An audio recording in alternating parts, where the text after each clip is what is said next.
રાજસ્થાની પરંપરા મુજબ હોળી અને ધૂળેટી ઉત્સવની રંગબેરંગી ઉજવણી કરવામાં આવી।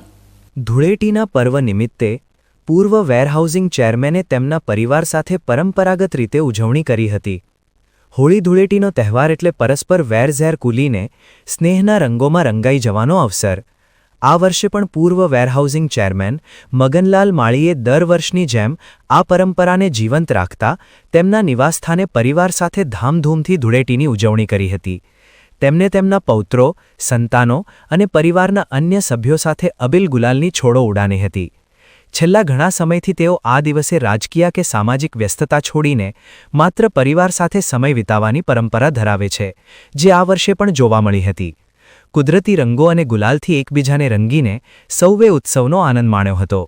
આ તકે તેમણે શુભેચ્છકો અને મિત્રો સાથે પણ ઉજવણી કરી હતી।